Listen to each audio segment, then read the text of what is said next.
Je vais tous vous présenter un par un en vous posant une question à chacun et puis ensuite on démarrera évidemment la table ronde.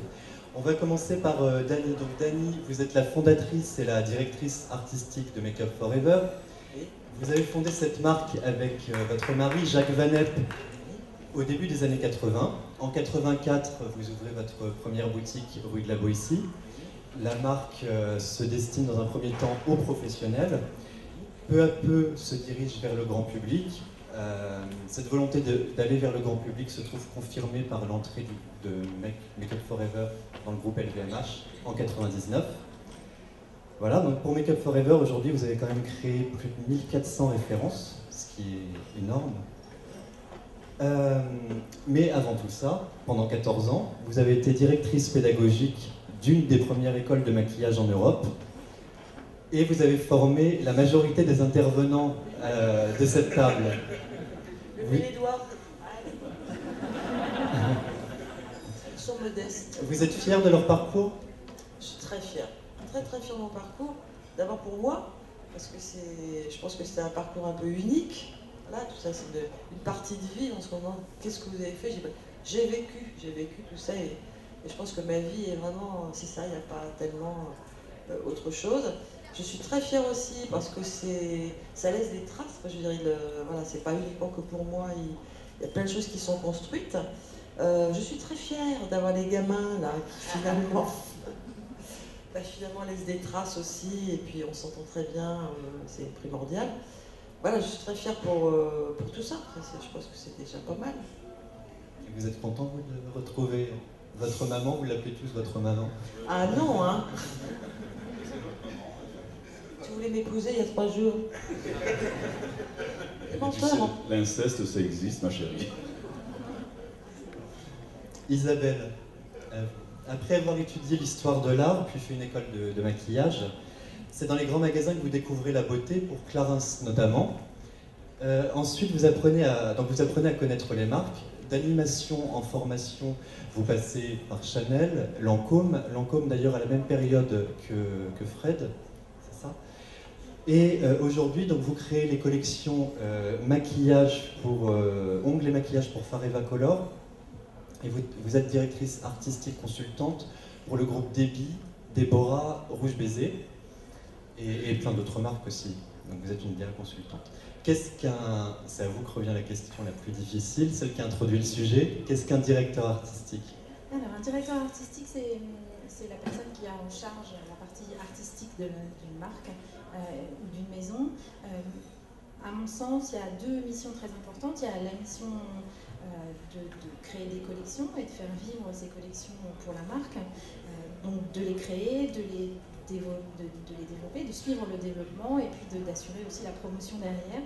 Et il y a une deuxième partie aussi très importante, c'est la création de couleurs, qui est importante parce que c'est vraiment ce qui donne, à mon sens, l'identité d'une marque et ce qui va différencier une histoire d'une autre histoire. Même si voilà, on parle toujours de rouge à lèvres, de vernis, il faut créer des choses qui ont des impacts forts et qui vont marquer justement la différence. Donc c'est ça principalement. Merci.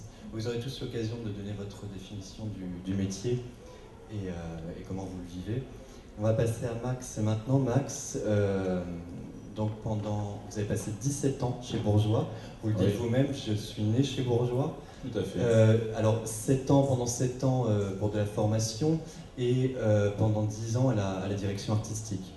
Après Bourjois, vous êtes resté 2 ans chez Arc-en-Ciel où vous avez mené une refonte complète de la gamme. Vous avez également travaillé pour Fareva Color et vous êtes actuellement chez Rexam et j'ai oublié un compte. Ah oui, et puis un groupe dont vous nous parlerez peut-être. Voilà. Alors, la première question qui se pose, comment êtes-vous passé de la magie au maquillage? Parce que c'est ce qui a séduit Bourjois, votre côté magicien. Alors moi, je n'étais pas du tout destiné à faire du maquillage. J'étais donc magicien professionnel et je voulais monter un numéro axé sur le maquillage, un peu avec des masques kabuki. Et donc j'ai fait cette merveilleuse école où j'ai rencontré ma future épouse, la naissance. Et puis l'aventure est partie comme ça. J'ai trouvé que finalement le maquillage c'était aussi de la magie Et donc je suis resté, j'ai été engagé pour 1 mois chez Bourgeois, et j'y suis resté 17 ans. Donc j'ai refusé de sortir des bureaux, ils m'ont gardé.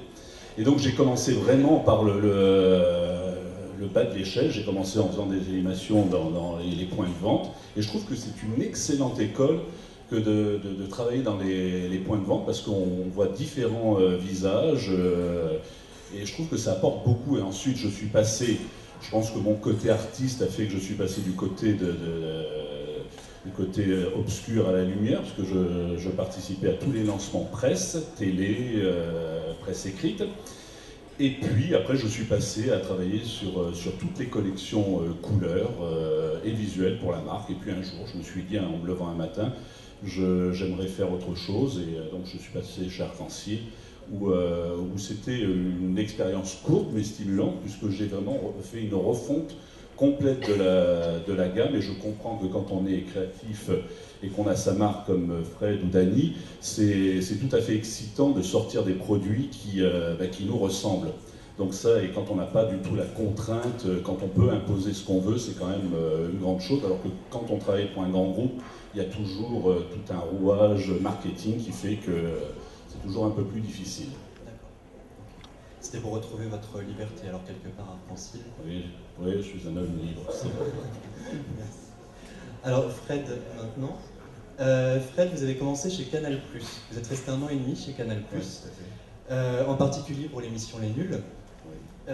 Ensuite, le milieu de la mode vous attirait, les défilés, et vous avez, en faisant la rencontre de Topolino, vous deviez être assistante de Topolino pendant 2 ans. En réalité, vous êtes resté 1 mois avec Topolino. Oui, en fait, j'ai eu le temps de faire 15 jours. Voilà, parce que très rapidement, on vous a repéré pour faire des défilés, pour faire des couvertures. Et de défilé en défilé, Jean-Paul Gaultier vous remarque et vous permet de vous faire connaître auprès de Lancôme. Lancôme, marque pour laquelle vous resterez à la direction artistique pendant 8 ans. Oui. Et il y a 18 mois, vous avez lancé sur le marché votre propre marque, Fred Farrugia. Alors, créer sa propre marque, c'est le rêve intime de tout maquilleur. Comment avez-vous décidé de créer la vôtre et de vous lancer dans l'aventure? Alors déjà, je pense pas que ce soit vraiment le rêve de tous les maquilleurs, parce que quand on connaît la galère, franchement, c'est vraiment pas un rêve. Oui, il y a très court rêve, voilà.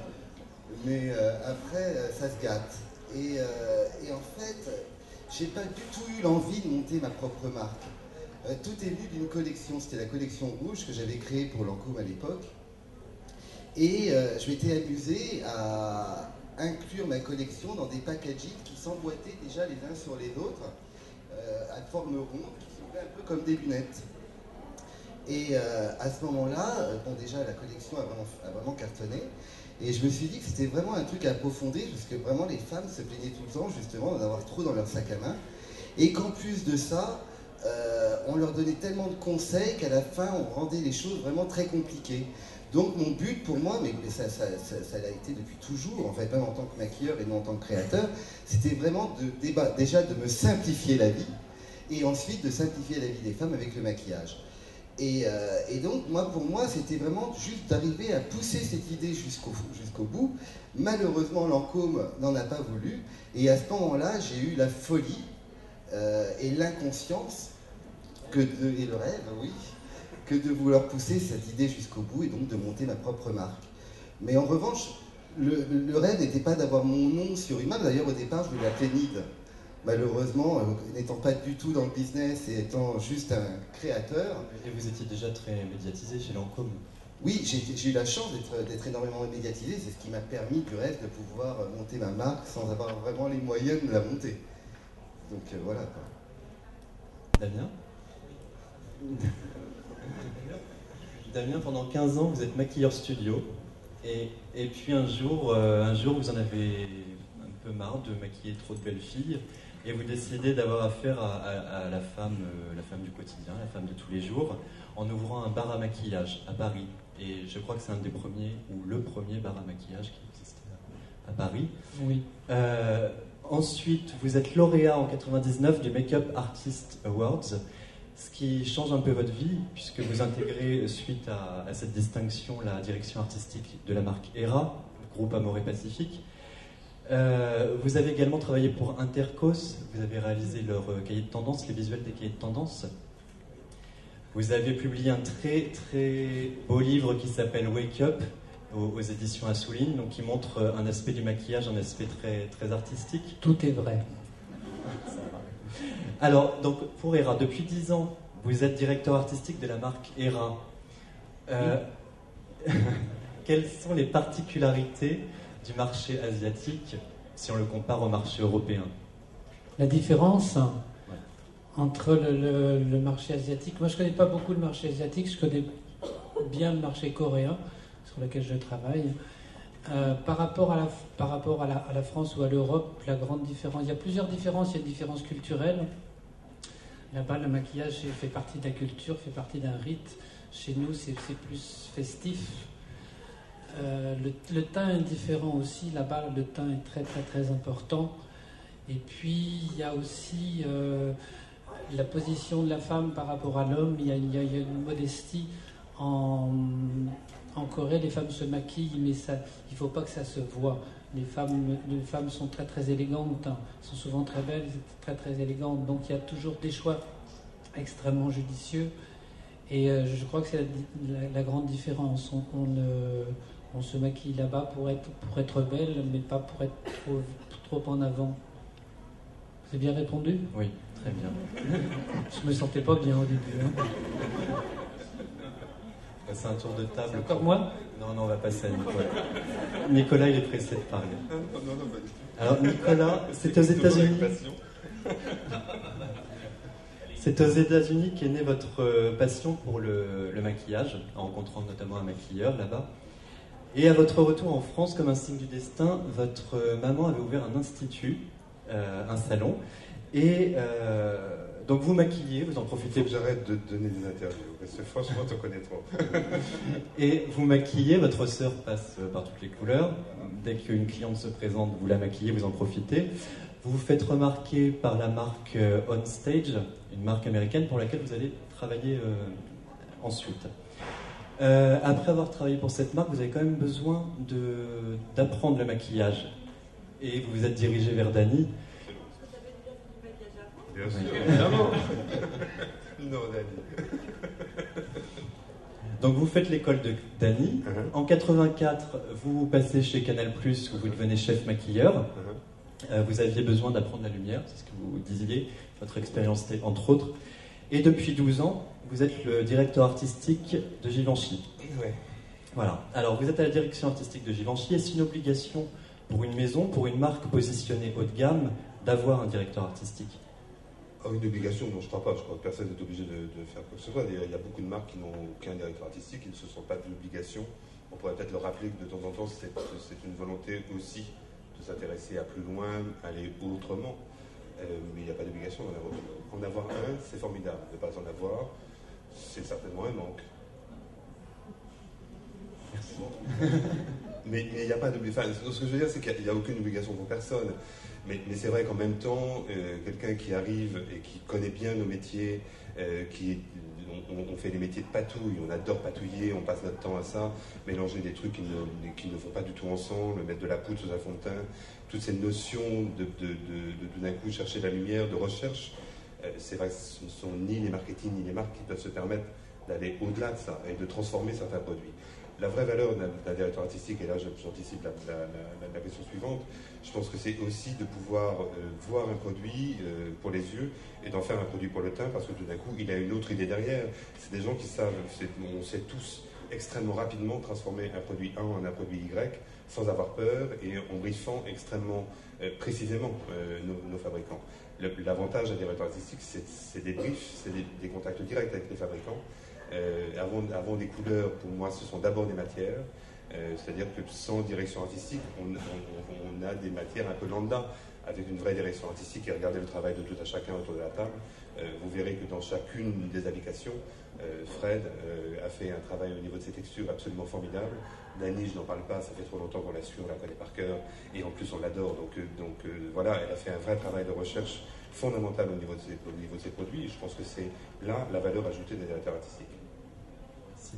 Alors Dany, justement, Votre carrière ressemble à un vrai marathon. Courir vite, courir beaucoup, courir toujours. Est-ce que c'est le secret de votre réussite?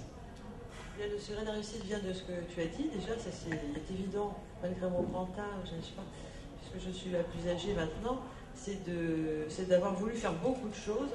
Parce que pour faire ce métier, pour en revenir, bon, moi j'ai créé une marque et donc quelque part monter un business, alors que je ne suis pas du tout, ni mon mari d'ailleurs, business people, hein, donc c'est déjà à la base un exploit d'avoir pu gagner de l'argent avec ce potentiel. Mais quand on parle que de ce métier justement, de créer une gamme, et aussi dont maintenant je joue le rôle de direction artistique, mais je le faisais avant, puisque je faisais tout de toute façon. Je pense que c'est aller très vite et aussi savoir se diversifier. Pour moi, les gens qui peuvent réussir dans ce métier, même en direction artistique, parce qu'il y a de tout et rien en direction artistique, vous le savez bien, c'est un mot qui ne veut rien dire. Pour moi, rien du tout. La création, pour moi, ne veut rien dire. J'ai fait une école d'art, je suis peintre et sculpteur. Bon. Ce qui est donc sans doute le summum de la création. Après, c'est un mot vraiment, et dans ce métier, donc ce que l'on fait, la création, on peut être grand artiste, sculpteur et pas rien y comprendre dans les formules, on ne pourra jamais faire de création de produits. Donc pour moi, vraiment la réussite dans mon métier et dans ce métier, c'est d'avoir vraiment la faculté de pouvoir apprendre très vite le métier des autres et le métier des gens qui nous entourent. C'est-à-dire que tous, on a absorbé, je pense, le marketing, la communication, la création, le laboratoire, le développement, le monde de la vente. Donc il faut faire très vite. Ils sont plus jeunes, donc ils ont fait très vite. Moi, j'ai fait très vite aussi, parce que maintenant, ça y est, j'ai passé le stade. Pour moi, il n'y a que ça. Alors quand on parle uniquement de création, oui, je vais développer les couleurs parce que je sais le faire. C'est pas suffisant. Enfin, on sait très bien que c'est pas suffisant. Donc pour moi, c'est vraiment avoir la modestie et l'intérêt et aussi donc l'intelligence de savoir que pour faire ce métier et pouvoir réussir, c'est d'apprendre aussi le métier de ceux qui vont nous entourer et qui vont contribuer à ce qu'on puisse finaliser quelque chose. Alors ni les uns ni les autres on est chimistes, moi non plus, mais il est dans la salle mon chimiste quelque part. On doit se faire accompagner. Je n'ai même pas été à l'école d'ailleurs, donc j'ai forcément pas fait d'école de commerce. Donc j'ai appris bien sûr le marketing. Voilà. J'ai même appris, j'ai de bonnes notions maintenant sur la presse et les relations publiques. Hein, je me débrouille bien, j'ai bien appris les codes. J'ai fait bien sûr beaucoup de ventes en grand magasin, j'adorais ça. J'ai vendu à tout le monde.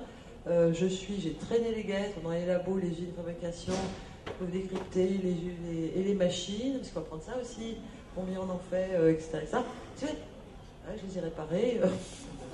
C'est des choses, toi. Mais Dany, votre investissement... Donc c'est aller vite, c'est un vrai marathon. Quand on veut apprendre tout ça pour réussir, c'est un vrai marathon. Aller vite, et votre investissement est tel pour la marque que diriez-vous que vous êtes l'âme de Make Up For Ever? Oui. Suis-je l'âme de Make Up For Ever? Répondez. Oui. Je peux pas, je ne sais pas répondre, parce qu'encore une fois, Make Up, c'est vraiment ma vie, c'est vraiment une grande partie de ma vie. Je pense avoir essayé de redonner à tout le monde d'abord tout ce que je savais, tout ce que je connais, tout ce que je sais. J'essaie de le redonner tout le temps au quotidien, pour d'abord que ça fait plaisir, puis aussi pour que tous ces jeunes gens là autour de moi, je vais pleurer là, j'ai quelques visages en moi, continue ce travail.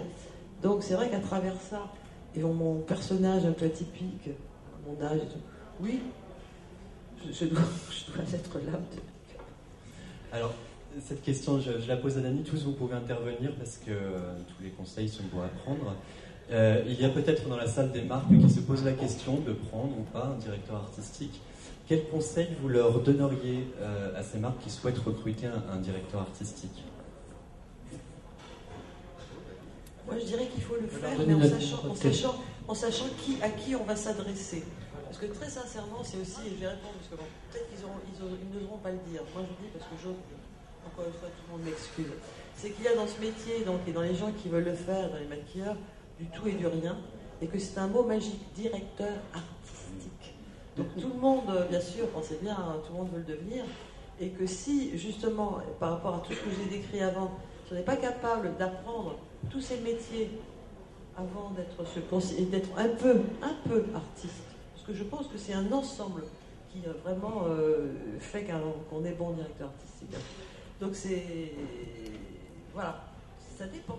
Moi, c'est un titre que j'ai toujours refusé, parce que je suis d'abord un artiste, j'ai commencé comme magicien, ensuite je suis devenu maquilleur, et que j'ai toujours voulu rester dans cet univers artistique, donc j'ai toujours refusé d'avoir ce titre de directeur artistique, même si j'en avais le rôle en tant que créatif. Quel conseil tu donnerais à une marque qui souhaite recruter un DA?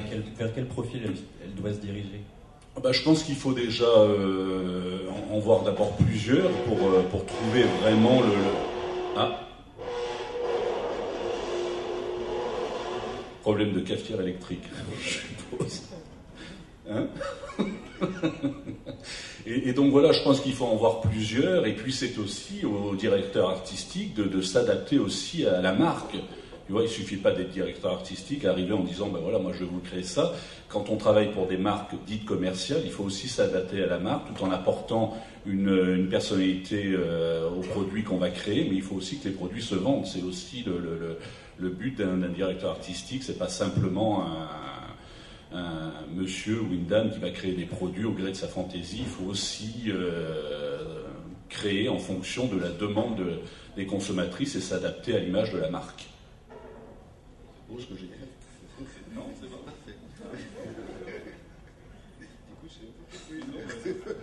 C'était quoi la question? Quel conseil vous donneriez à une marque qui souhaite recruter un DA? Alors, moi déjà, voilà, pour la marque, c'est aussi de faire confiance à son DA. Alors, effectivement, DA, ça ne veut pas dire grand-chose, surtout dans le maquillage. En plus de ça, je pense qu'il faut vraiment arriver à beaucoup moins intellectualiser, à beaucoup moins donner de nom au maquillage. Il faut que ça reste simple, joli, futile. Il faut que ça reste du maquillage. Donc, je pense que voilà, les marques, si elles font appel à un directeur artistique, c'est qu'elles ont un manque. Et donc ce manque, justement, elles vont le combler en choisissant un bon directeur artistique. Ou un bon, je dirais plutôt, directeur créatif. Mais au-delà de ça, si dans l'équipe de cette marque, tout le monde pense être l'artiste, du coup, ça ne peut pas fonctionner. Donc, il faut vraiment que le directeur artistique soit à l'écoute du marketing, comme le disait Dany, à l'écoute du service presse. Enfin, voilà, parce que c'est pas que... Nous, notre métier de créatif dure quoi? Je dirais c'est 5% de notre travail. Tout le reste, c'est d'être VRP, d'aller vendre le produit. Le monde de la vente, la logistique, la fabrication... Donc il faut que chacun, je dirais, garde sa place pour que chacun puisse vraiment travailler en équipe de la meilleure façon qui soit. Voilà. Nicolas, tu souhaites intervenir sur le sujet? Je pense que le drame avec Fred, c'est qu'il parle extrêmement bien. C'est un garçon qui s'exprime, alors voilà. Et je pense que c'est aussi ça, un DA. C'est quelqu'un qui arrive à rêver, faire rêver les gens. Je pense qu'il a vraiment fondamentalement raison. Une marque qui veut s'inscrire avec une direction créative autour d'elle, il faut qu'elle apprenne à le comprendre, à l'écouter, à exécuter. Et ça va dans tous les sens. Avec une petite notion, et là encore Fred a raison, mais à chaque fois qu'il parle, je ne peux dire qu'il a raison, sauf que je veux développer un tout petit peu, et c'est vrai que dans beaucoup d'écoles de marketing aujourd'hui, on vous apprend à être créatif. Et à travers les textures, à travers le maquillage et à travers les applications, à travers le rêve, à travers les femmes, à travers leur quotidien, on ne peut pas tout faire. Et il arrive à un certain moment, un créatif a besoin d'être drivé par un marketing parce qu'il va apprendre beaucoup, il doit être comme une éponge, tout absorber, faire du tri de temps en temps, mais absorption permanente, et ça c'est clair. Et il faut que ça soit d'un commun échange, d'un commun accord et surtout d'une confiance sans faille. À partir du moment où dans toute cette aventure entre une marque et une personne, il y a une faille, ce n'est pas la peine de continuer. Mais on le voit, on prend deux personnes dans le marketing, il suffit qu'il y en ait une qui ne soit pas tout à fait d'accord avec le principe global de la maison. Finalement, son seul et unique porte de sortie, c'est de quitter la marque. Parce que si on n'a pas envie de l'écouter dans ce qu'elle a envie de dire, et dans la façon dont elle s'exprime, bien évidemment, il faut en changer. Et il faut aussi que ces gens, qu'ils soient créatifs ou dans le marketing, ne souffrent pas et soient extrêmement fiers au quotidien, jour après jour, de leur travail, de ce qu'ils mettent sur le marché, de la façon dont ils communiquent autour et de la façon dont la communication est reprise et relancé par d'autres personnes. Alors il faut avoir un suivi global de tout ça, mais chacun à sa place, c'est formidable. Isabelle, vous me disiez que vous aviez souffert du fait que le métier de maquilleur et de directeur artistique aussi soit cloisonné, qu'il y avait un directeur artistique spécialiste en ongles, on va dire, l'autre en texture, etc. On vous l'a reproché à un moment donné de votre carrière de trop vous éparpiller, de trop vous intéresser à des domaines. Oui, ça c'était un peu au début de mon parcours, on me disait effectivement souvent que j'étais éparpillée, mais ça c'était vraiment au début dans le parcours du maquilleur. C'est vrai qu'on aime bien pouvoir mettre les gens dans des cases, ou tout du moins dans des familles. Les maquilleurs de mode ont un métier particulier, c'est vrai que c'est un univers bien à part. Le maquilleur à la télé va travailler d'une toute autre façon. Et le travail sur les ongles aussi, c'est vraiment quelque chose qui est à part. Et le fait d'aller travailler un petit peu dans ces sphères différentes, au début, était plutôt perçu de façon assez négative. On me disait effectivement que j'étais éparpillée. Alors 20 ans après, on me dit que je suis polyvalente. Et du coup, voilà, c'est ce qui fait que je réponds justement aux problématiques souvent très différentes des marques, et aussi que justement l'intérêt d'aller dans des sphères comme ça très différentes, c'est qu'elles se nourrissent les unes par rapport aux autres. On voit bien avec les parcours de chacun. Le fait de venir d'ailleurs, ça permet de mélanger un petit peu des choses et d'avoir des idées qui ne sont pas forcément les idées attendues et celles qu'on a l'habitude de voir. Et justement, direction artistique, vous avez un profil intéressant puisque les marques dont vous êtes sur le mass market pour David, Déborah, Rouge Baiser, et ce sont des marques aussi qui vendent beaucoup de vernis. Alors, le vernis, à quelle innovation peut-on s'attendre ces prochaines années? Quels sont les sujets sur lesquels vous travaillez? Les innovations, je n'ai pas forcément de grands scoops. En tout cas, les tendances, je dirais qu'on continue. Il y a un vrai boom du vernis en ce moment. Comment vous l'expliquez Comment vous l'expliquez ce boom? Pas d'explication vraiment précise. En tout cas, il y a eu un regain vraiment au niveau de la couleur dans la mode en général. Je pense que c'est un peu la crise et l'après-crise. On a eu envie de se changer les idées et de s'amuser un petit peu. On en avait tous un peu besoin. Et les ongles permettent d'avoir un accès rapide et immédiat à la couleur et beaucoup plus facile et beaucoup moins engageant que sur le visage. C'est difficile pour madame tout le monde de maîtriser le maquillage. Appliquer du vernis à ongles, c'est quand même assez facile. C'est pas engageant dans son style et dans ce qu'on affiche. Alors que sur le visage, c'est quand même plus délicat d'oser des choses. Donc ce côté très, très accessible et très immédiat, je pense, ça permet vraiment ça. Et puis, on avait aussi du retard par rapport à d'autres marchés. Je pense aux États-Unis ou au Japon, par exemple, où là-bas, les ongles sont rois depuis vraiment très longtemps. Donc, on rattrape un petit peu ce retard-là. Donc, ce qui va continuer à arriver, c'est la couleur. On a encore de belles saisons où toutes les couleurs vives, les couleurs très pop vont continuer à prendre leur place. On n'a toujours pas résolu le problème des pigments fluo, par exemple. On a très envie de jouer avec ça. Pour l'instant, on n'a pas encore, au niveau des législations, le droit de jouer vraiment avec. Donc, il y a encore un domaine par là à explorer. On peut encore s'amuser avec ça. Il y a aussi tout le domaine des effets spéciaux, entre guillemets, sur les ongles. En ce moment, on voit beaucoup de vernis qui craquent. Il y a des vernis qui font des taches. Il y a des vernis qui réagissent avec des aimants en créant des motifs. Ça, c'est des choses qui ne sont pas vraiment nouvelles pour les fabricants, mais qui, par contre, prennent leur place maintenant sur le marché. Parce que les femmes ont passé le pas, s'amusent avec leurs ongles. Et du coup, maintenant, ça devient de vrais succès commerciaux, ce qui n'était pas le cas quelques années auparavant. Merci.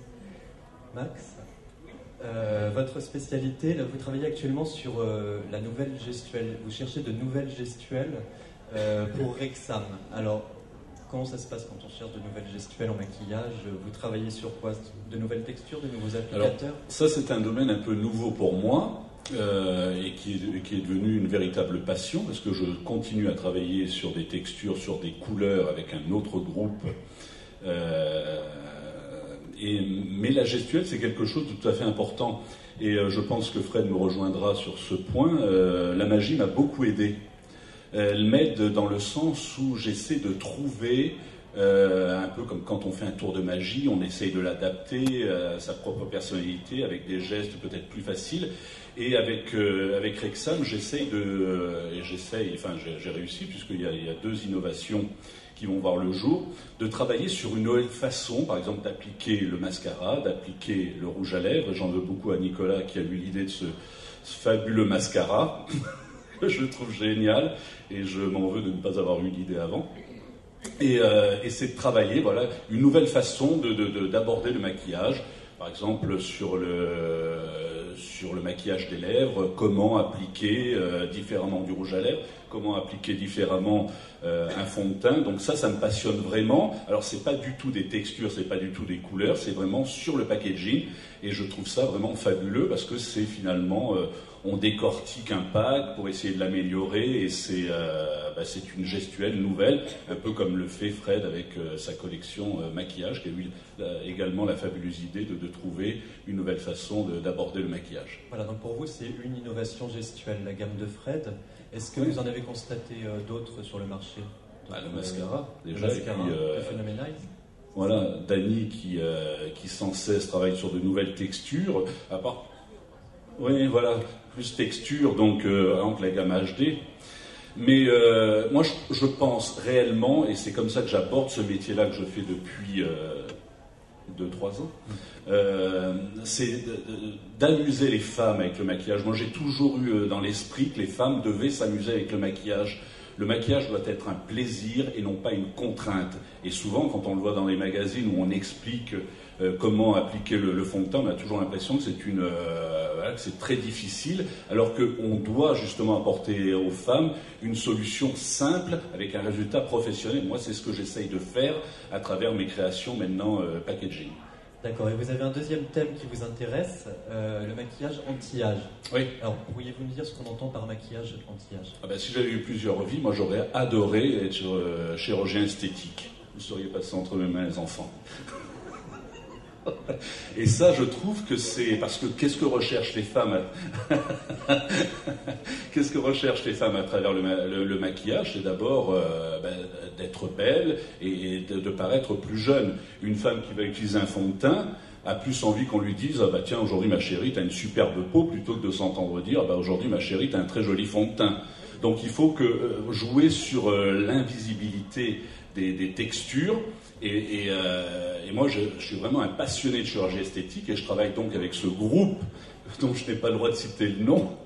Et on travaille justement sur de nouvelles textures, sur une nouvelle approche du maquillage anti-âge. Et ça, c'est une véritable passion. Fred. Oui, je travaille pour moi.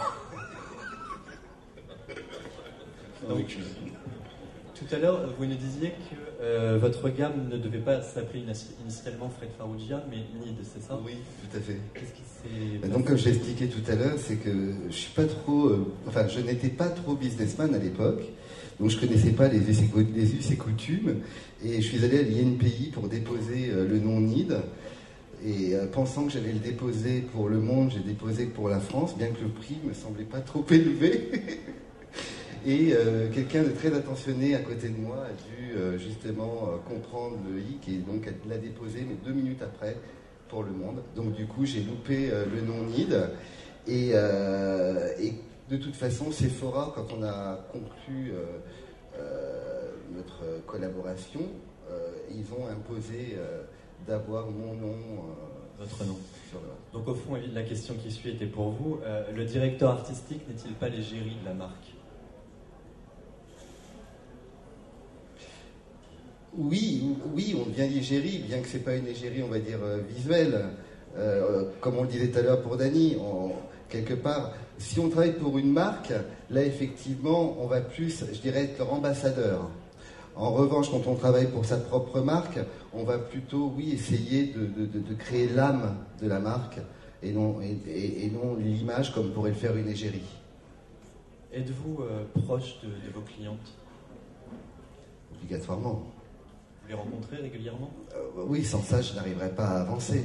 Et vous, vous tous, est-ce que vous vous cherchez le feedback des clients, de discuter avec eux? C'est indispensable. Je pense que c'est à la base de notre métier, tu vois, si on n'est pas à l'écoute des consommatrices, il vaut mieux aller cultiver son jardin, tu vois. Moi j'adore d'ailleurs aller sur les blogs, bon c'est des fois c'est violent, hein. Vous en prenez, mais alors... ah ouais, c'est terrible. Mais en même temps, voilà, ça sert. Bon déjà... Oui, bien sûr. Ah, on prend tout en pleine tête. Hein. Je pense que dans ce métier, enfin bon, ceux qui ont un propre Mac le savent, même les autres, je pense qu'il y a 2 points extrêmement importants dans un produit.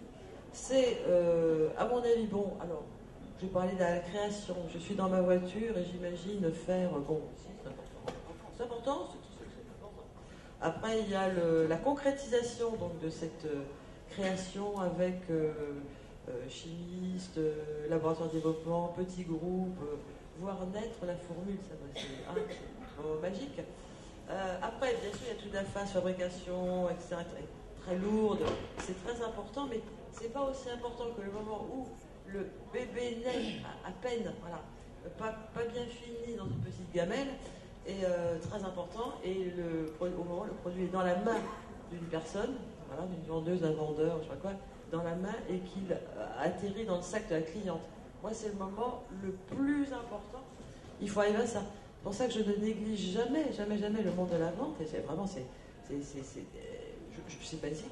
Parce qu'on peut tout faire, on peut être génial, on peut avoir une marque extraordinaire, on peut avoir de très bonnes idées, on peut avoir pu communiquer, avoir de l'argent pour le faire. Si la personne qui sait le vendre, ça ne marchera pas. Vous savez tous aussi. Hein.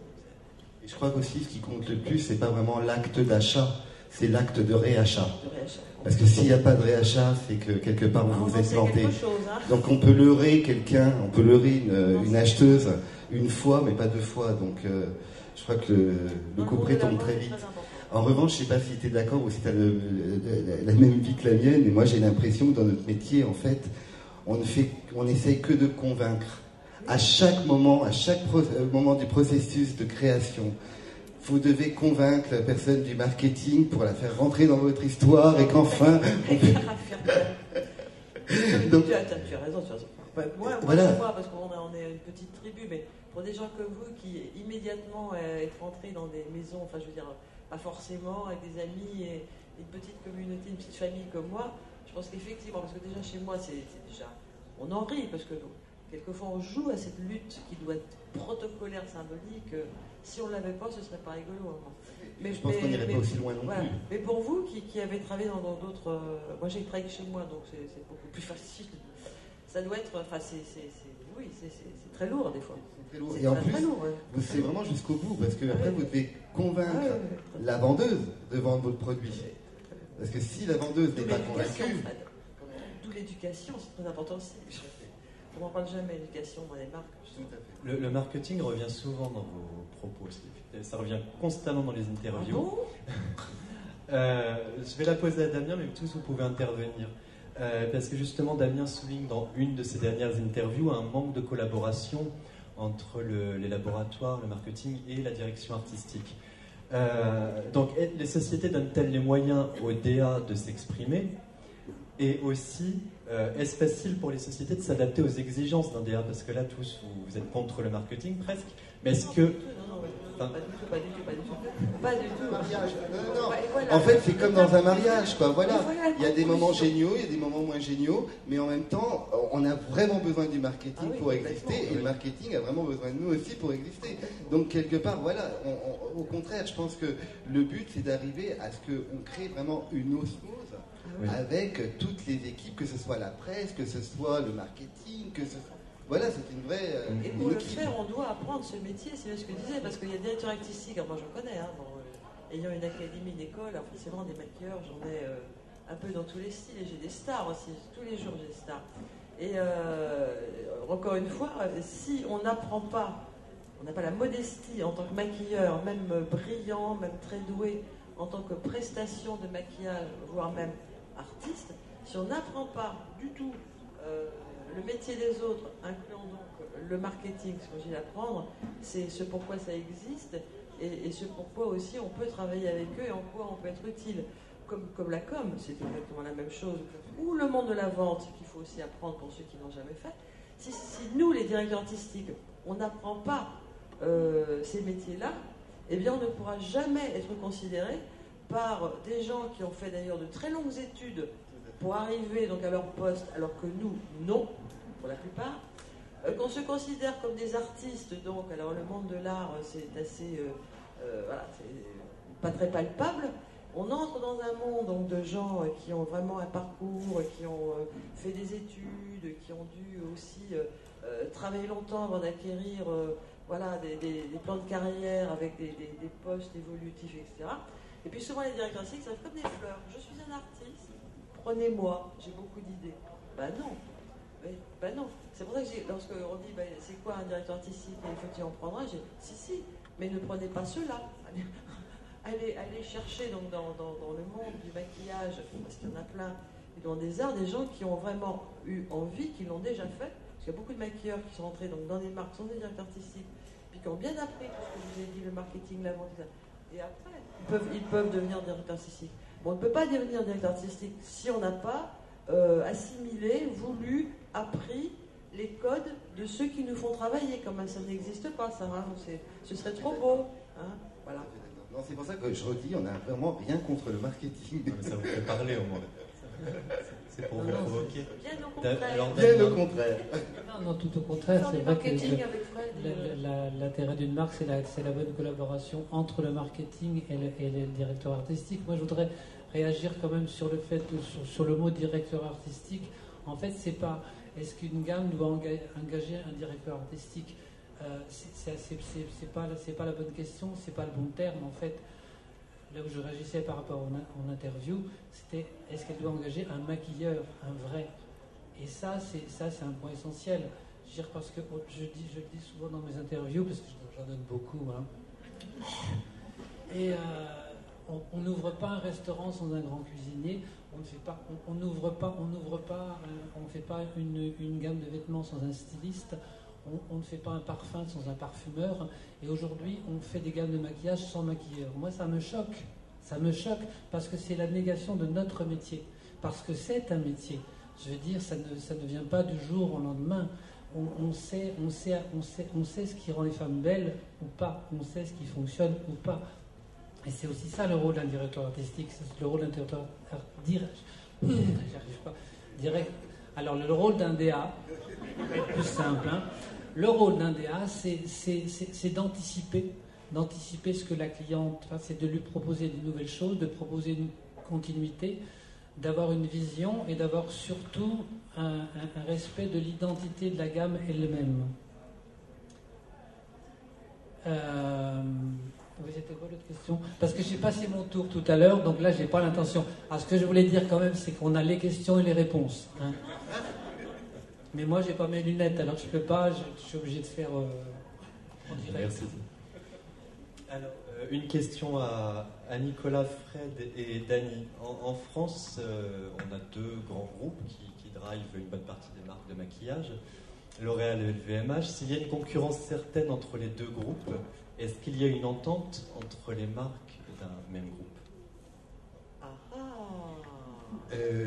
Tu commences ou Eh bien, écoutez, il ne faut pas rêver. Oui, il y a une entente parfois. Voilà. Et je pense qu'on a de la chance d'ailleurs dans notre groupe. Bernard Arnault est là, non? On a de la chance dans notre groupe parce qu'en fait, disons les makers stars, les DA, etc. En fait, on se connaît assez bien. Voilà. Et on a. C'est très rare. C'est un hasard quelque part. Et on a donc de bonnes relations. Mais je pense que si ce n'était pas comme ça, non, on n'a parfois pas du tout dans un groupe de bonnes relations avec, à certains niveaux, n'est-ce pas? À certains niveaux, non, parfois on n'a pas de bonnes relations, enfin, soyons clairs. Pourquoi? Parce qu'on est finalement concurrents. Enfin, je veux dire, on est concurrents. Souvent, dans certains groupes, le fonctionnement de la marque est très individualisé. On va parler de notre groupe. C'est un peu ça.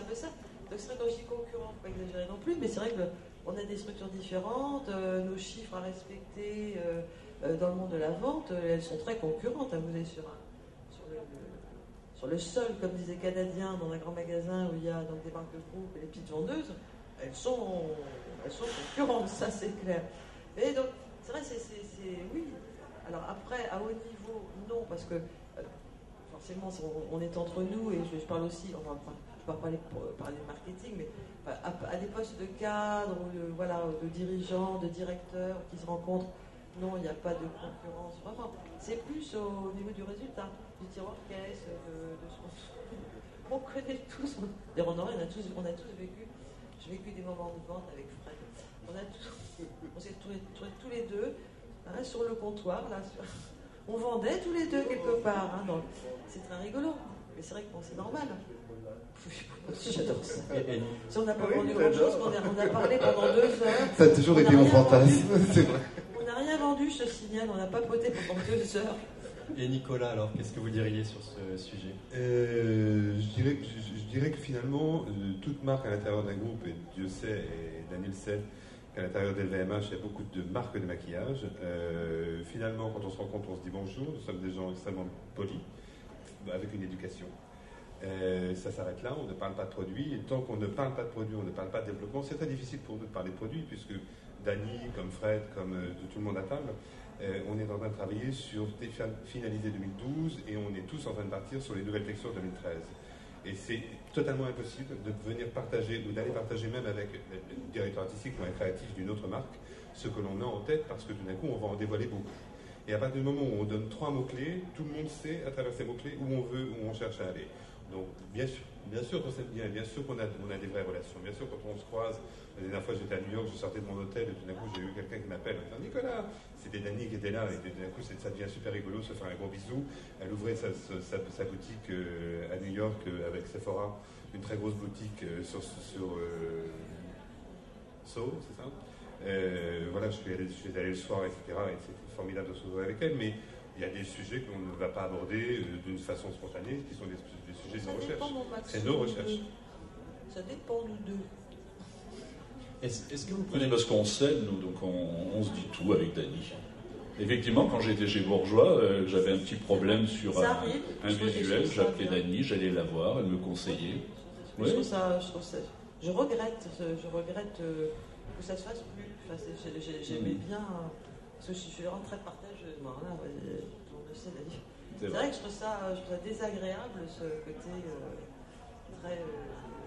très intimiste ou secret, alors qu'on va tous plus ou moins faire la même chose au bout du compte. Ouais. Mais c'est un peu dommage. Ouais. Est-ce que vous prenez le temps c'est pas le fait de ne pas vouloir en parler. On en parlait tout à l'heure avec Fred. Moi, je travaille pour le groupe Rexam où j'ai créé de nouvelles gestuelles maquillage. Et comme on est des gens honnêtes, on est liés par des contrats de confidentialité. Donc voilà, ce n'est pas le fait de dévoiler ou de ne pas dévoiler, c'est le fait de respecter la marque pour laquelle on travaille. Est-ce que vous prenez le temps de tester vos produits les uns les autres, de fouiller, Oui. Oui, bien sûr. C'est impossible de créer un produit sans avoir un son, une image, une application. Il est hors de question de mettre sur les marchés un fond de teint qui tout d'un coup se met à crisser, et on ne l'entend crisser que quand on l'applique, quand tout d'un coup on l'écoute, que quand on lui donne, et on se donne à lui comme il se donne à nous. Les premiers moments où il arrive sur notre table sont des moments qui sont extrêmement intéressants. C'est pas ce que je voulais dire, en fait, tester les produits de vos confrères. Oh, tu as le produit des confrères. Oui, pour dire bonjour, certainement, mais les produits des confrères, la vraie difficulté, c'est que vous êtes en train de nous parler des produits des confrères qui sont sur les marchés. Nous, on est en train de penser à des produits qui ne sont pas sur les marchés, qui vont arriver en 2013. Il est presque... Moi, aujourd'hui, je regarde mes collections qui sortent en 2011, celles qui vont sortir maintenant. Je dis, mais vous êtes encore sur cette antiquité, parce que ce sont des produits presque antiques pour moi. Parce qu'il est évident qu'on est barré tellement plus loin, donc quel drôle d'intérêt d'aller écouter. On n'est pas des marketeurs. Le rôle, alors, autant un marketing peut aller benchmarker dans tous les sens, et Dieu sait, on le sait qu'il y en a qui le font tout le temps, parce que d'abord, ils n'ont que ça à faire, et ils n'ont pas d'autre, justement parce qu'il n'y a pas de créatif. On prend la couleur d'un tel, la texture d'un tel, et puis on donne tout ça à un labo, on dit débrouillez-vous et faites-moi la couleur. Ça, c'est un travail de marketeur. Nous, notre rôle, il n'est pas là. Notre rôle, il est pensé à des produits qui n'existent pas. Donc à partir du moment où on nous demande de nous d'aller au-delà, d'aller plus loin, de rêver plus loin, c'est pas d'aller écouter ce qui se passe aujourd'hui sur le marché, puisque encore une fois, c'est obsolète, c'est vieux, ça n'a pas de sens. Le sens, c'est 2013, il n'est pas 2011. Vous tous, pareil? Non, moi je pense, je suis complètement d'accord, mais je pense qu'on le fait tous. Moi je vais dans un pays étranger, parce que j'ai pas le temps de faire de shopping en France, donc c'est souvent quand je suis à l'étranger que j'ai plus de temps.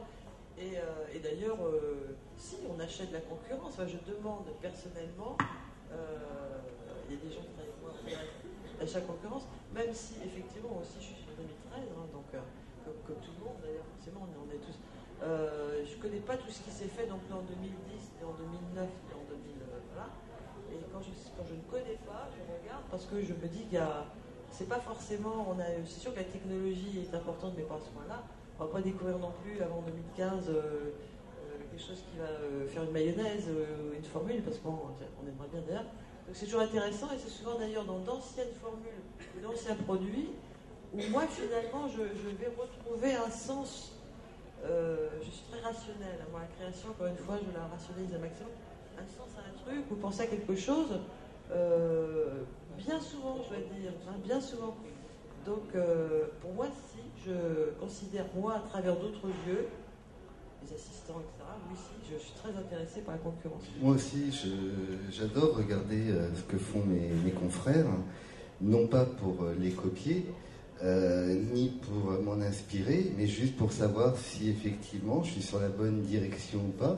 Et puis aussi, des fois, de me dire, waouh, j'aurais adoré pouvoir créer ce truc-là, quoi, j'adore. Ça donne des idées. Voilà, ça donne plein d'idées. Avoir des idées. Non, le mascara, la ligne HD, enfin, je pourrais citer des tonnes de produits que j'ai adorés. Et aussi, moi, je me suis même inspiré de produits que j'ai adorés, qui ont marqué ma jeunesse.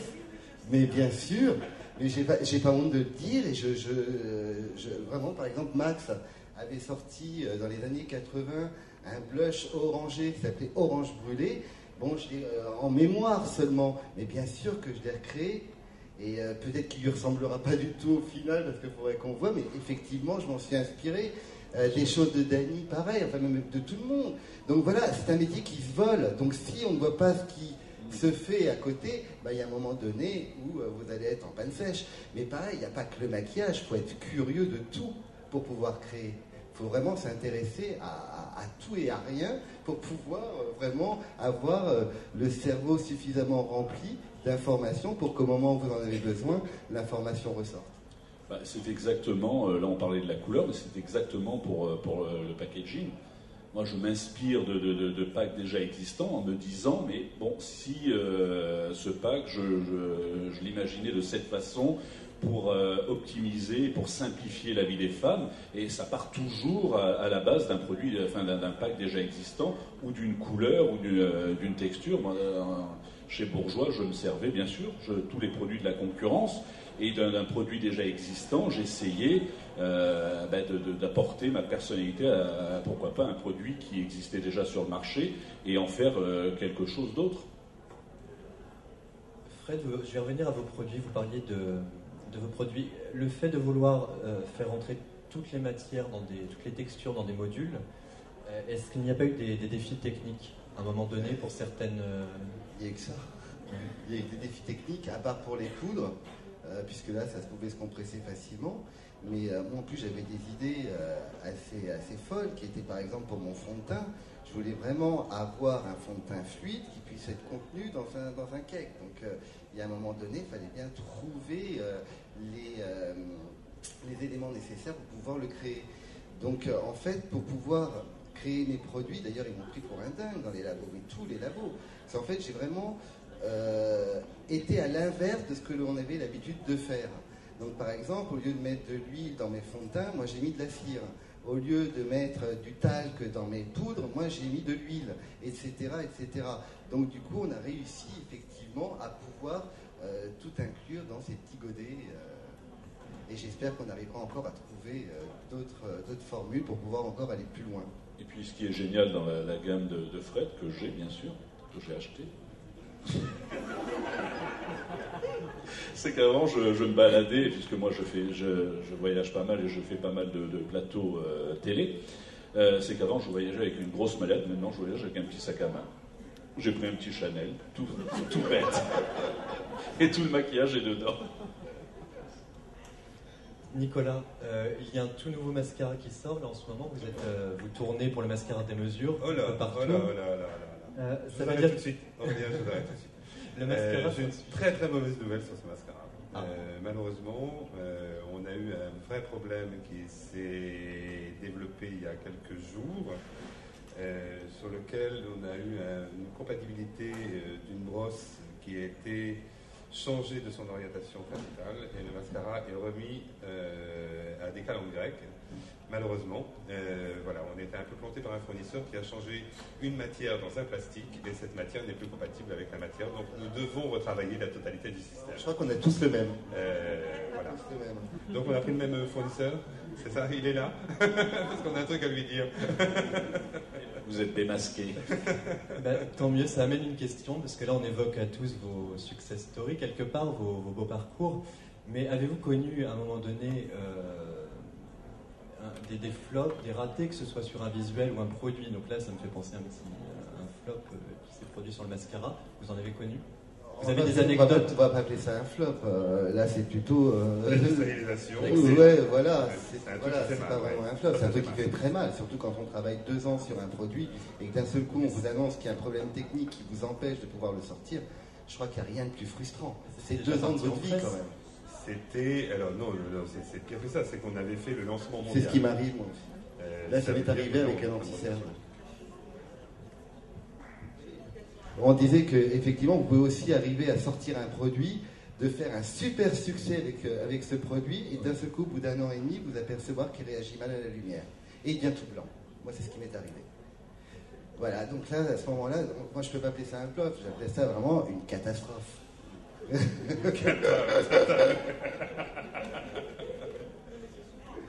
Après ça, les flops, nous, on ne les voit pas vraiment, les flops. En plus de ça, et c'est aussi un message que j'envoie aux marques, c'est que quand on crée une collection de maquillage, il ne faut pas confondre collection de maquillage et succès commercial.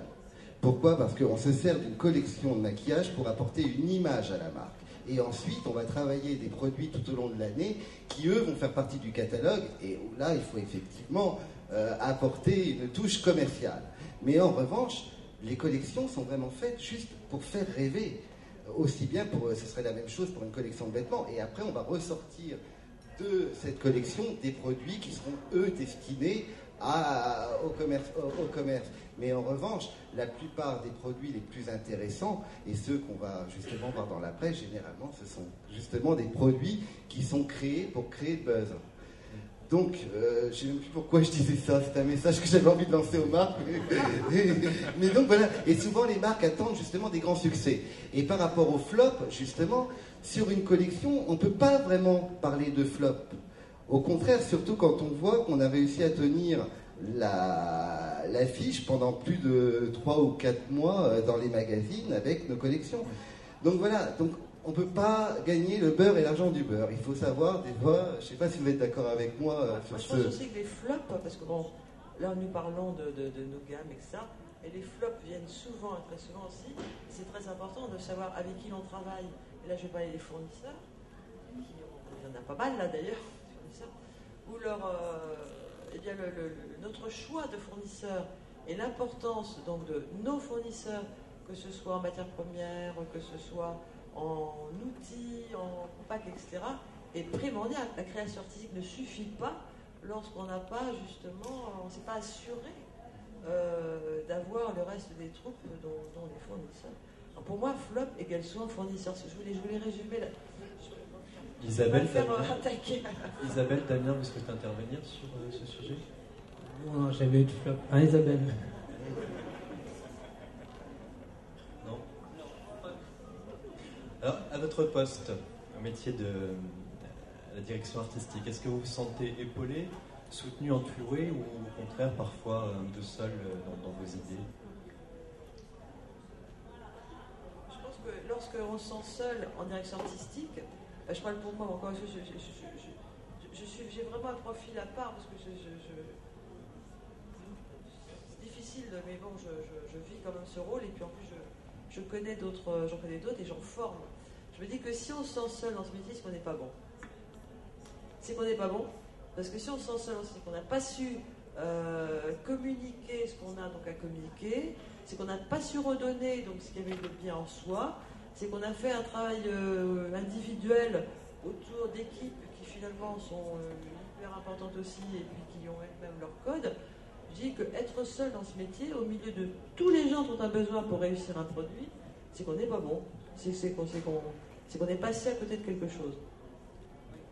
Ouais, enfin, il y a juste une petite notion où effectivement on travaille, on est extrêmement entouré en permanence, quelles que soient les marques pour lesquelles on travaille. Et c'est vrai qu'on a un entourage généralement formidable avec lequel il y a des vraies connivences, des vraies aventures humaines, des vrais pleurs, des vrais soucis, des vrais moments de déception, des vrais moments de joie.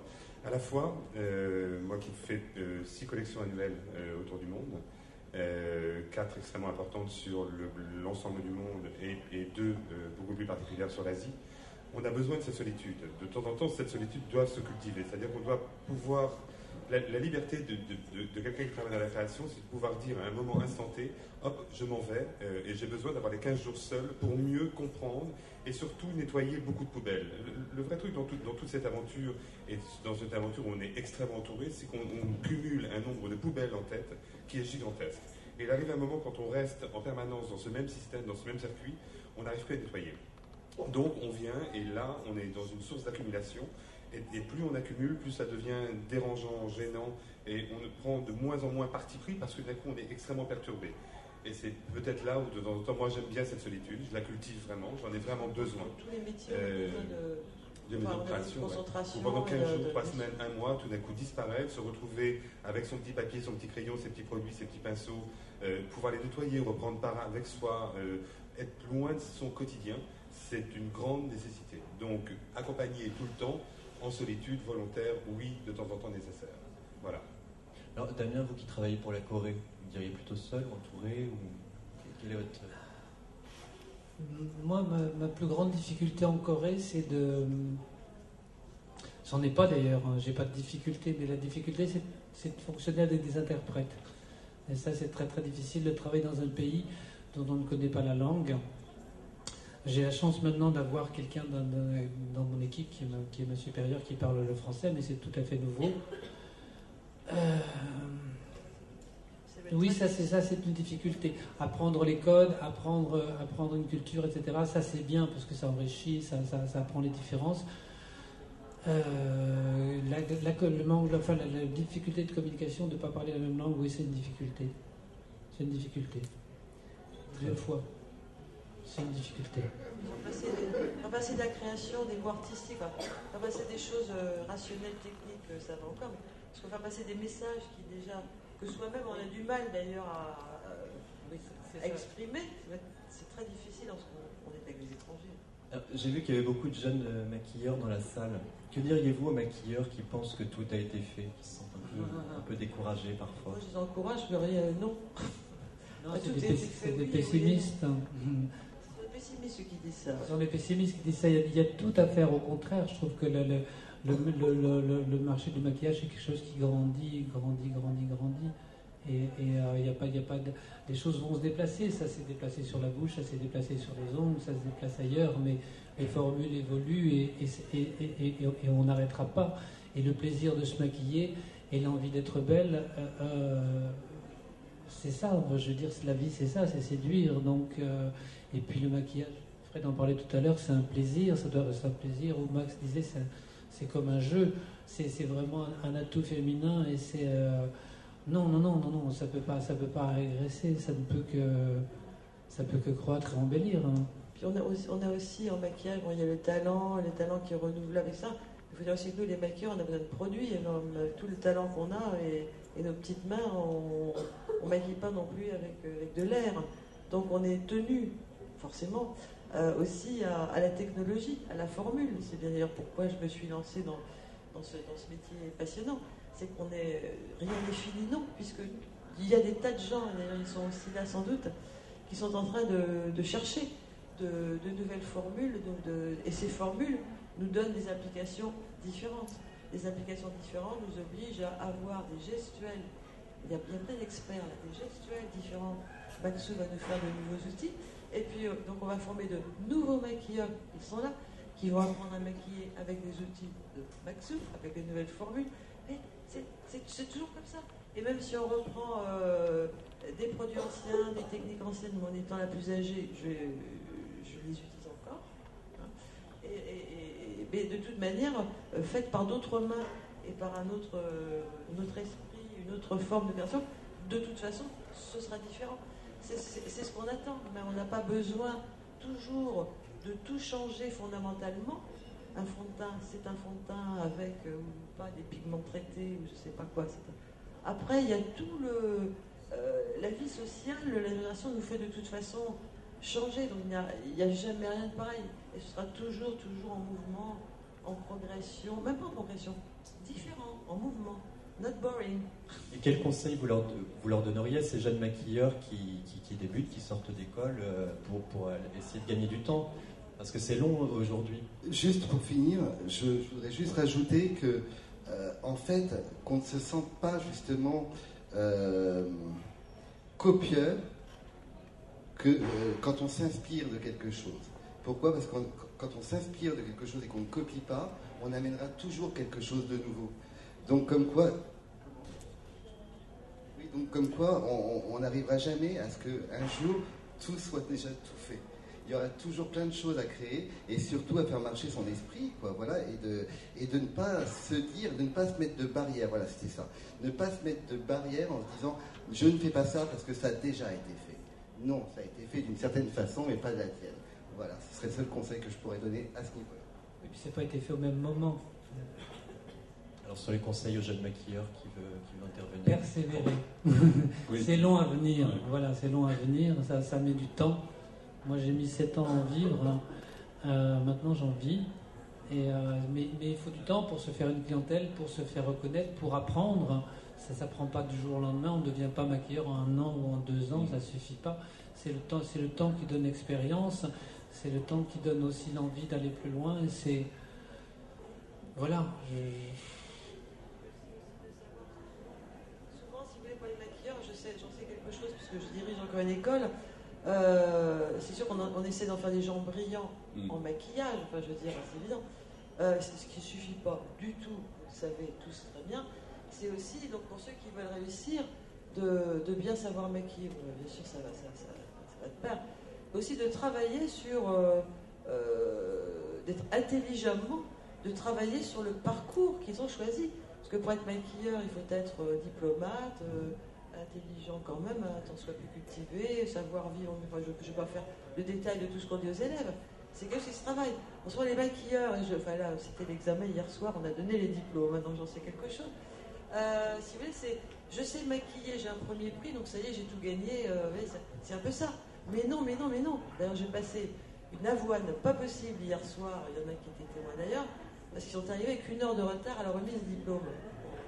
J'ai dit, voilà, vous ne travaillerez jamais avec Forever. Ouais, donc voilà, il y avait des gens très brillants dans l'assistant, et c'est vrai, ils ne travailleront jamais avec Forever, parce que c'est pas ça le métier de maquilleur. Donc pour ceux qui veulent persévérer, c'est aussi améliorer leur attitude, leur vie en soi, voilà. Et puis ensuite, un petit peu le maquillage, et si on a fait une école et tout ça, gentiment maquillé, c'est déjà pas mal, il vaut mieux travailler le reste, n'est-ce pas? On est dans un métier où on ne travaille qu'avec des références. Donc si on ne s'ouvre pas sur le reste et qu'on reste que dans le maquillage, on n'arrivera jamais à bosser. Donc c'est vraiment de s'ouvrir à tout ce qui est autour du maquillage, mais pas qu'au maquillage. Dans les cinémas, photos, peinture. Oui. Ouais.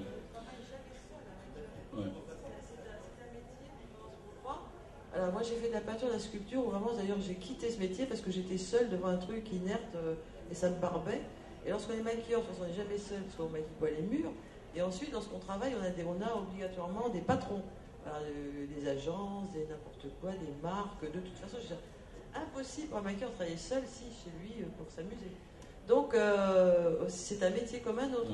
Si on n'arrive pas déjà à connaître les codes de ce travail et puis aussi donc les codes de ceux qui nous emploient, une agence, etc., ben c'est fichu d'avance. Hein, parce qu'on voilà, on dit, oh, je maquille très bien. Les élèves disent, mais je maquille très bien, j'ai eu le premier prix. J'ai dit, me traite, mais tu ne travailleras jamais pour Make Up Forever.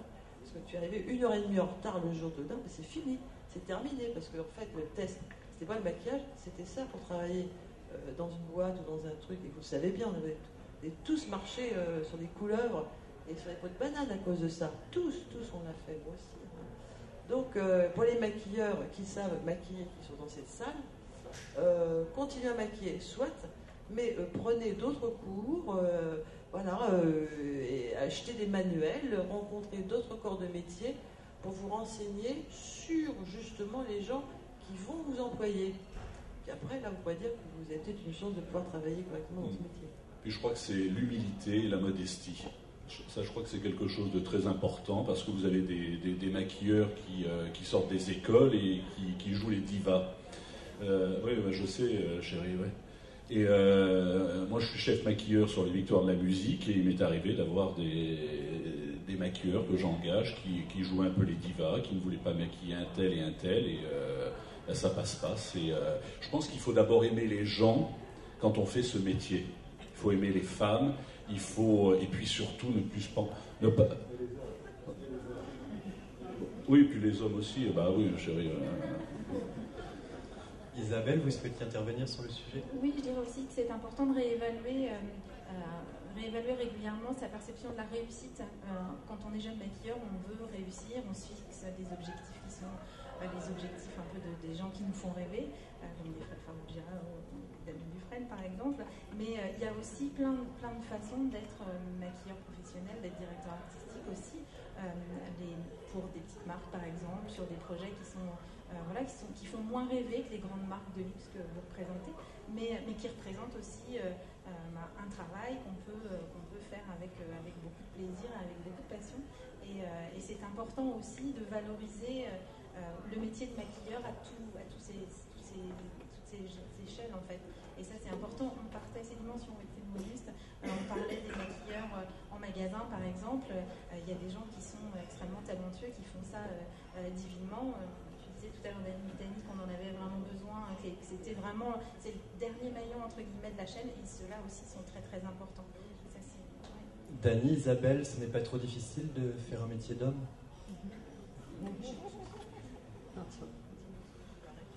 Dis-moi ce que tu veux répondre. Je pense qu'on a tous un côté mec. Je pense que... Bon, je connais pas. Bah, ça tombe bien, on a notre côté femme, donc t'inquiète pas. Mais c'est pas bête ce que vient de dire Nico, c'est qu'effectivement, pour faire ce métier-là, voilà, il ne faut pas se voiler la face, il faut quand même une sensibilité féminine. On s'adresse à des femmes, et donc si on arrive façon routière, et ma chérie, je vais te maquiller, tiens. Non, il faut quand même une sensibilité, parce qu'il faut aimer les femmes, même si... Nous, on est lesbiennes, alors. Qu'est-ce qu'il y a, mon amour? Je dis, et nous, je parle de nous. Ah. Les femmes. On fait quoi? On est lesbiennes? Mais non. Ça me rappelle une petite anecdote avec Dany. Moi, j'étais à l'époque transformiste, donc dans un cabaret. Et à chaque fois, Dany, quand elle voyait mes maquillages, elle avait toujours un moment de recul. Et elle me dit, je crois que ta chance, toi, c'est d'être un mec. Si, j'ai eu beaucoup d'élèves. Donc c'est vrai que j'ai tout. D'ailleurs, j'ai encore des transformistes, des transsexuels, etc. Et qui sont maquilleurs et qui vont devenir maquilleurs. J'en connais plein.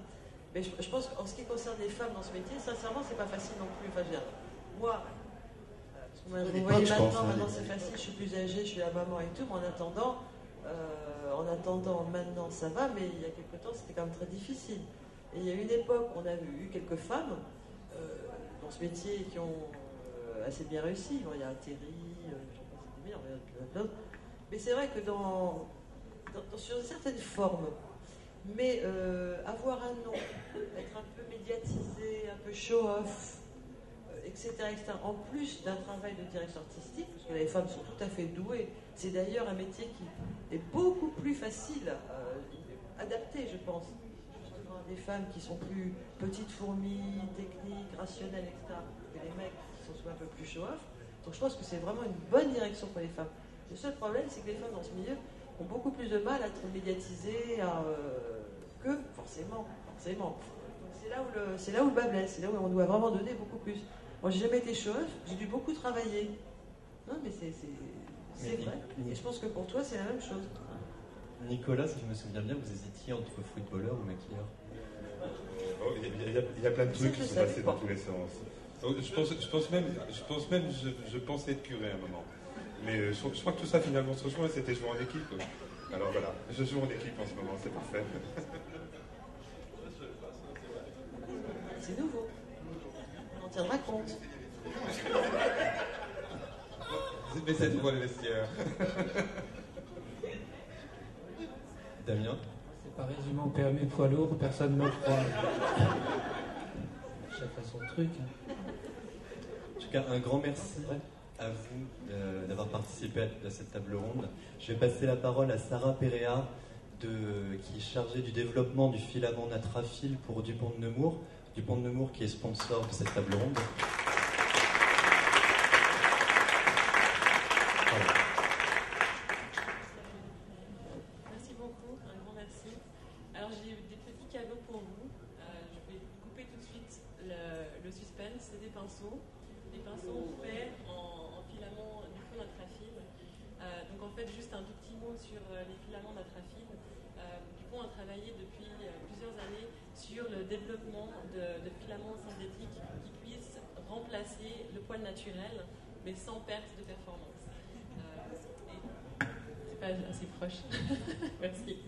Donc pour remplacer le poil naturel par du poil synthétique sans perdre en performance, nous avons travaillé depuis maintenant 1 an avec des maquilleurs professionnels pour comprendre vraiment l'utilité, ce qu'on peut faire en fait avec notre filament.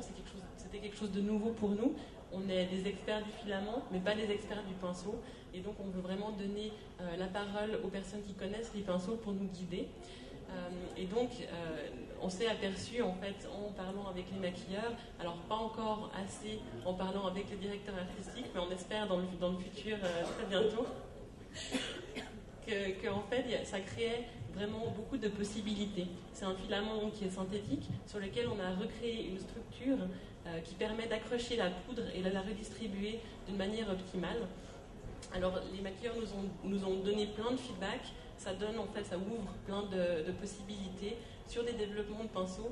Et en fait, un peu comme une formule, comme une poudre, comme un fard à paupières, il y a de plus en plus de possibilités pour changer plein de choses. On peut travailler sur la rétention de poudre, sur la couvrance, sur la rigidité. Et pour ça, c'est vraiment le directeur artistique qui doit, en fait, nous guider sur ce que vous voulez avoir, parce qu'on peut maintenant, bientôt, tout avoir dans le pinceau. Et donc voilà, c'est la raison pour laquelle c'était très important pour Dupont de sponsoriser cette conférence. Donc maintenant on y vient, vous allez avoir vos kits de pinceaux. Combien de pinceaux? 6. C'est pas beaucoup, hein? On développera les prochains. C'est pour une main. On va avoir 2 paquets. Tu vas les acheter après. Tu vas les acheter. Il va les développer. donc voilà. Alors merci à vous. Un grand merci.